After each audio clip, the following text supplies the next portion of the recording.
یہ ٹویٹ تو میں نے 12 اکتوبر کو کی تھی. 13 اکتوبر کی صبح غیر انسانی سلوک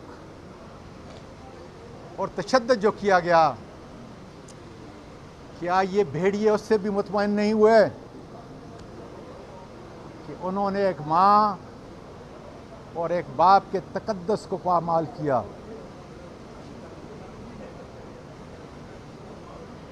یہ بھیڑیے حسب عادت ہر تاجر کے پیچھے ہیں، ہر انویسٹر کے پیچھے ہیں، اکراس دا بورڈ تمام سیاسی لیڈران کے پیچھے ہیں اور یہی کام کرتے ہیں. میں تو آج سے 6 مہینے پہلے کسی بھی اور جگہ جب سے ہماری حکومت ختم ہوئی ہے میں اپنی بیوی کو نہیں لے کے گیا، اور مجھے پورا یقین تھا کہ جو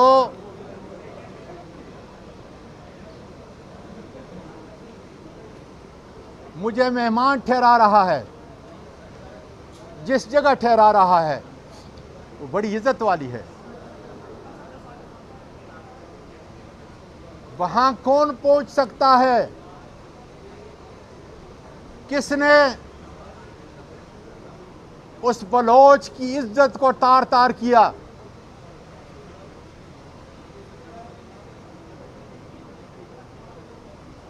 اس لیے میں صادق سنجرانی صاحب آپ سے کہتا ہوں کہ آپ کسٹوڈین ہیں پاکستان کے پارلیمنٹ کے سب سے بڑے ایوان کے. آپ کا کام میری بیٹیاں جو سینٹ میں بیٹھی ہیں، میری بہنیں جو سینٹ میں بیٹھی ہیں، اور میرے بھائی شادی شدہ جو ہیں، ان کی عزت کی حفاظت کرنا ہے. یہ کرسی آنے جانے والی چیز ہے. اپنی بلوچ روایات کو، پاکستان کی روایات کو، اپنے دین کی روایات کو نہ چھوڑو. آج اگر تم یہ استعفیٰ دو گے اور تمہیں میرے اخلاق کا، میرے دینی اقدار کا، میں بہت گناہ گار ہوں، میری دینی اقدار کا علم ہے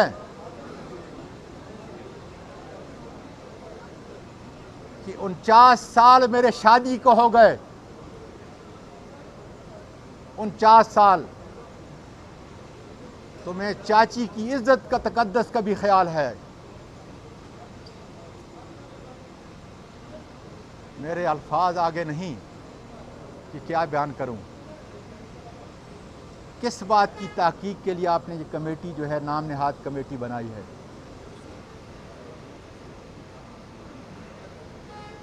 کیا وہ اصلی ویڈیو جس کا بعض ایسا صحیح نہیں، باقی بالکل درست اور صحیح ہے، میں اپنے ممبران کے ساتھ وہ شیئر کر سکتا ہوں؟ اس عدالت کے سامنے شیئر کروں گا، اس لیے کہ میری بیوی ان کی بہن ہے، یہ امین ہیں، انصاف دلانے والے، اور میں بتاؤں گا اس کو، اس عدالت کو، کہ اس کا کون سا ایسا درست ہے اور کون سا درست نہیں. میں بتاؤں گا اس عدالت کو کہ کیوں میں کہتا ہوں، کیوں میری بیوی کہتی ہے کہ یہ کوئٹہ کا واقعہ ہے. لیکن یقین کرو میرے ملک کے لوگوں، یہ ظالم اتنے طاقتور ہیں کہ اگر میرے سی سی ٹی وی کیمرہ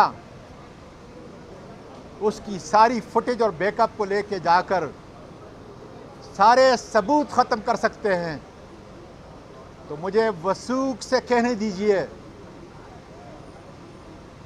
کہ اس کمرے کی انہوں نے اینٹ سے اینٹ ابھی تک بجا دی ہوگی، اس کمرے کی اینٹ سے اینٹ بجا دی ہوگی۔ کتنے طاقتور ہیں میرے بیرون ملک پاکستانیوں، سنو، 31 ارب کی آپ سال کے اندر ریمیٹنس بھیجتے ہو، جس میں میں اور میرے خاندان کے افراد بھی شامل ہیں، تاکہ یہ ملک نیچے نہ گرے۔ باجوہ صاحب، کیا موساد یہ کام کر سکتا تھا کوئٹے میں؟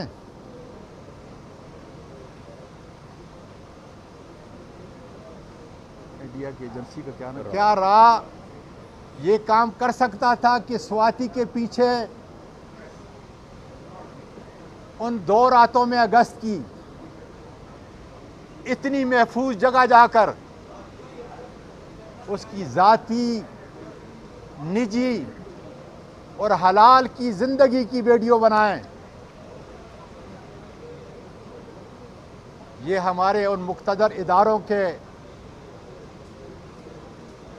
ان 600-700 افراد کا کارنامہ ہے، جو مجھ سے نہیں۔ میں تو آج جس حالت کے اندر کھڑا ہوں،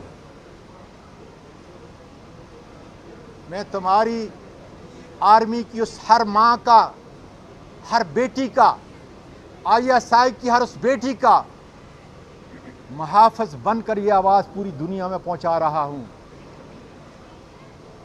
کہ میری آرمی کو بدنام نہ کرو، میری ISI کو نہ بدنام کرو۔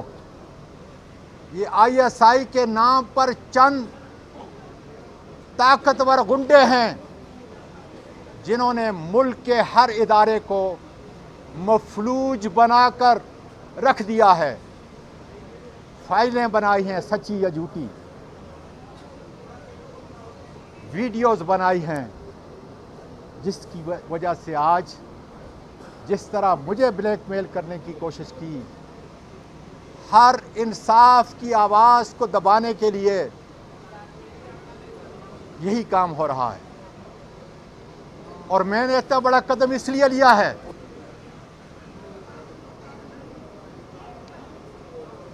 کہ مجھے اپنی موت کی فکر نہیں۔ میں عدالت عظمیٰ کے باہر آپ کو یہ بتانا چاہتا ہوں، مجھے زہر دی جائے گی